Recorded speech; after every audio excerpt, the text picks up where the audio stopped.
ಒಬ್ಬತ್ತಾಗಿದ್ದಾರೆ. ಅವ್ರಿಗೂ ಕೂಡ ಗಟ್ಟಿ ಚಪ್ಪಾಳೆ ಮುಖಾಂತರ ಅಭಿನಂದಿಸಬೇಕು. ಇವತ್ತು ಏನು ಸೈನಿಕರಾಗಬೇಕು ಅಂತ ನಿಮ್ಮ ಮಕ್ಕಳನ್ನ ಓದುತ್ತಾಳ ಅವ್ರಿಗೆ ಎಲ್ಲ ಏನು ಡಾಕ್ಟರ್ ಇಂಜಿನಿಯರ್ ಮಾಡಬೇಕು ಅಂತಲೇ ನಿಮ್ಮ ಕನಸು. ಯಾರು ಕೂಡ ಫೇಲ್ ಆದಂತ ಹುಡುಗರು ಮಾತ್ರ ಒಂದು ದೇಶ ಕಾಯ್ತಿರೋದು. ನನಗೆ ಗೊತ್ತಿರೋ ಮಟ್ಟಿಗೆ ಲಾಸ್ಟ್ ಬೇಚ್ನಲ್ಲಿ SLC ಫೇಲ್ ಆಗಿರುವಂತ ಮಕ್ಕಳು ಮಾತ್ರ ಒಂದು ದೇಶವನ್ನ ಕಾಯ್ತಾ ಇರುವಂತ ಮಕ್ಕಳು. ನಿಜ ತಾನೆ? ನಿಮ್ಮ ಮಕ್ಕಳನ್ನ ಯಾರು ಕೂಡ ನೀವು ಸೈನಿಕರಾಗಿ ಮಾಡಕ್ ಇಷ್ಟಪಡ್ತಾ ಇಲ್ಲ. ಖಂಡಿತ ತಾನೆ? ಡಾಕ್ಟ್ರು ಇಂಜಿನಿಯರ್ ಮಾಡ್ಬೇಕು, ನನ್ನ ಮಗ ಡಿಪ್ಲೊಮಾ ಮಾಡ್ಬೇಕು, ITI ಮಾಡಬೇಕು, HL ಹೋಗ್ಬೇಕು, ಟೈಟಾಗ್ ಹೋಗ್ಬೇಕು.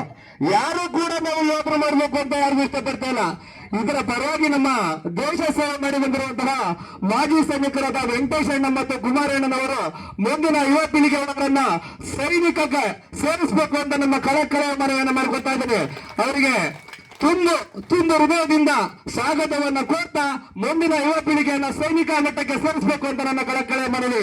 ಈ ಎರಡರ ಮಾತನ್ನ ಮುಗಿಸಿ ಜೈ ಹಿಂದ್, ಜೈ ಕರ್ನಾಟಕ ಮಾತೆ.